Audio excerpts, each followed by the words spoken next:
ಕಲಬುರಗಿಯಲ್ಲಿ SBI ATM ದರೋಡೆ ಪ್ರಕರಣ ಈಗ ಪೊಲೀಸರಿಗೆ ದೊಡ್ಡ ಸವಾಲಾಗಿದೆ.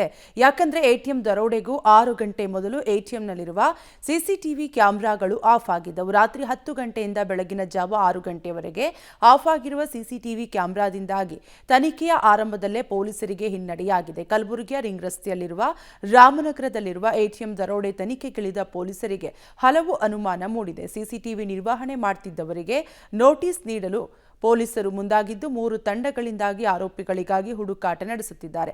ಮಹಾರಾಷ್ಟ್ರದ ಸೊಲ್ಲಾಪುರ, ಹೈದರಾಬಾದ್, ಕಲಬುರಗಿ ಮತ್ತು ಅಕ್ಕಪಕ್ಕದ ಜಿಲ್ಲೆಗಳಲ್ಲಿ ಹುಡುಕಾಟವನ್ನ ಪೊಲೀಸರು ನಡೆಸ್ತಾ ಇದ್ದಾರೆ. ಕಲಬುರಗಿ ನಗರದ ರಾಮನಗರ ಬಡಾವಣೆಯಲ್ಲಿ ಎಸ್ಬಿಐ ಬ್ಯಾಂಕ್ನ ಒಂದು ಎಟಿಎಂ ಕಳ್ಳತನವಾದ ಪ್ರಕರಣ ಸಂಬಂಧ ಇದೀಗ ತನಿಖೆಗೆ ಇಳಿದಂತಹ ಪೊಲೀಸರಿಗೆ ಒಂದರ ಮೇಲೆ ಒಂದು ಶಾಕ್ ಎದುರಾಗ್ತಾ ಇದೆ. ಪ್ರಮುಖವಾಗಿ ಏನಂತಂದ್ರೆ ಈ ಒಂದು ಎಸ್ಬಿಐ ಎಟಿಎಂನಲ್ಲಿರುವಂತಹ ಒಟ್ಟು 3 ಸಿಸಿಟಿವಿ ಕ್ಯಾಮ್ರಾಗಳಿವೆ. ಅಂದರೆ ಎಸ್ಬಿಐ ಗೇಟ್ನ ಹೊರಬದಿಯಲ್ಲಿರುವಂತಹ ಒಂದು ಕ್ಯಾಮ್ರಾ ಮತ್ತು ಅದೇ ರೀತಿಯಾಗಿ ಎಸ್ಬಿಐ ಎಟಿಎಂನ ಒಳಗಡೆ ಒಂದು ಸ್ಕ್ಯಾನರ್ ಕ್ಯಾಮ್ರಾ, ಇನ್ನೊಂದು ಕಡೆ ಮೇಲ್ಗಡೆ ಇರುವಂತಹ ಒಂದು ಕ್ಯಾಮ್ರಾ, ಒಟ್ಟು 3 ಕ್ಯಾಮ್ರಾಗಳಿದ್ದು ಆ 3 ಕ್ಯಾಮ್ರಾಗಳು ಕೂಡ ಸುಮಾರು ಅಂದರೆ ಕಳ್ಳತನಕ್ಕೂ ಮುಂಚೆ ಅಂದರೆ 6 ಗಂಟೆ ಮುಂಚಿತವಾಗಿ ಏನಂದರೆ ಆಫ್ ಆಗಿರುವಂತಹ ಒಂದು ಎಲ್ಲ ದಾಖಲೆಗಳು ಮತ್ತು ಎವಿಡೆನ್ಸ್ಗಳು ಈಗ ಪೊಲೀಸರಿಗೆ ಲಭ್ಯವಾಗಿವೆ. ಏನಂದರೆ ರಾತ್ರಿ ಸುಮಾರು 3 ಗಂಟೆ ಸುಮಾರಿಗೆ ಇಲ್ಲಿ ದರೋಡೆಕೋರರು ಏನಂದರೆ ಎಟಿಎಂನ ಒಳಭಾಗದಲ್ಲಿ ಹೋಗಿ ಒಂದು ಗ್ಯಾಸ್ ಕಟ್ಟರ್ನಿಂದ ಎಟಿಎಂ ಒಳಗಿರುವಂತಹ 18 ಲಕ್ಷ ರೂಪಾಯಿ ಹಣವನ್ನು ದೋಸ್ತಾರೆ. ಅದಕ್ಕೂ ಮುಂಚೆ ಈ ಒಂದು ಎಟಿಎಂನ ಏನು ಹೊರಗಡೆ ಇರುವಂತಹ ಕ್ಯಾಮ್ರಾಗಳಿರ್ತವೆ ಆ ಒಂದು ಕ್ಯಾಮ್ರಾಗಳಿಗೆ ಕಪ್ಪು ಮಸಿಯನ್ನು ಬಡಿದಿರ್ತಾರೆ. ಅದಾದ ಬಳಿಕ ಏನಂದರೆ ದರೋಡೆಯನ್ನು ಮಾಡಿರ್ತಾರೆ. ಆದರೆ ಸದ್ಯ ಈಗ ಪೊಲೀಸರಿಗೆ ಆ ಒಂದು ಸಿಸಿಟಿವಿ ದೃಶ್ಯಾವಳಿಗಳನ್ನು ಪರಿಶೀಲನೆ ಮಾಡಬೇಕು ಅಂತ ಮುಂದಾದಂಥ ಸಂದರ್ಭದಲ್ಲಿ 9:30 ಸುಮಾರಿಗೆ ಎಲ್ಲ ಕ್ಯಾಮ್ರಾಗಳು ಬಂದಾಗಿದ್ದು, ಅದಾದ ಬಳಿಕ ನೆಕ್ಸ್ಟ್ ಡೇ ಅಂದರೆ ನಿನ್ನೆ ಬೆಳಗ್ಗೆ ಏನಂದರೆ ಸುಮಾರು 9 ಗಂಟೆ ಸುಮಾರಿಗೆ ಆಟೋಮೆಟಿಕ್ ಆಗಿ 3 ಕ್ಯಾಮ್ರಾಗಳು ಆನ್ ಆಗಿರೋದು ಈಗ ಪೊಲೀಸರ ತನಿಖೆಯ ವೇಳೆ ಗೊತ್ತಾಗಿದೆ.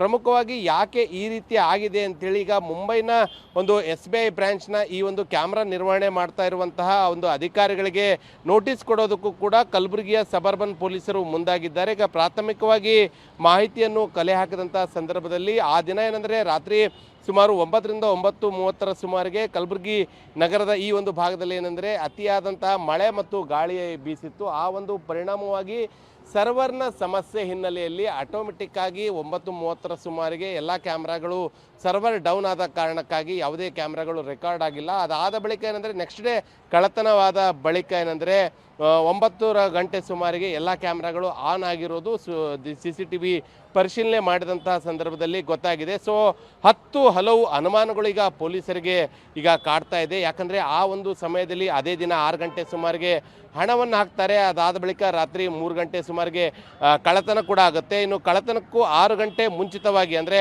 ರಾತ್ರಿ 9:30 ಸುಮಾರಿಗೆ ಏನಂದರೆ CCTV ದೃಶ್ಯಾವಳಿಗಳು ಬಂದಾಗುತ್ತವೆ ಎಲ್ಲವೂ. ಸೊ ಪೊಲೀಸರು ಏನಂದರೆ ಹಲವು ಅನುಮಾನಗಳು ಈಗ ಸಿಬ್ಬಂದಿಗಳ ಮೇಲೆ ಒಂದು ವ್ಯಕ್ತಪಡಿಸ್ತಾ ಇದ್ದಾರೆ. ಸೊ ಹೀಗಾಗಿ ACP ರಾಜಣ್ಣ ನೇತೃತ್ವದಲ್ಲಿ ಒಟ್ಟು 3 ತಂಡಗಳನ್ನು ರಚಿಸಿರುವಂತಹ ಪೊಲೀಸ್ ಆಯುಕ್ತ ಶರಣಪ್ಪ ತನಿಖೆಯನ್ನು ತೀವ್ರಗೊಳಿಸಿದ್ದಾರೆ. ಹೇಗಾದರೂ ಮಾಡಿ ಈ ಒಂದು ದರೋಡೆಕೋರರ ಹೆಡೆಮುರಿ ಕಟ್ಟೋದಕ್ಕೆ ಕಲಬುರಗಿಯ ನಗರ ಪೊಲೀಸರು ಈಗ ಶುರು ಮಾಡಿದ್ದಾರೆ. ಕ್ಯಾಮ್ರಾ ಪರ್ಸನ್ ಮನೀಶ್ ಒಂದಿಗೆ ಪ್ರವೀಣ್ ರೆಡ್ಡಿ, ಪಬ್ಲಿಕ್ TV, ಕಲಬುರಗಿ.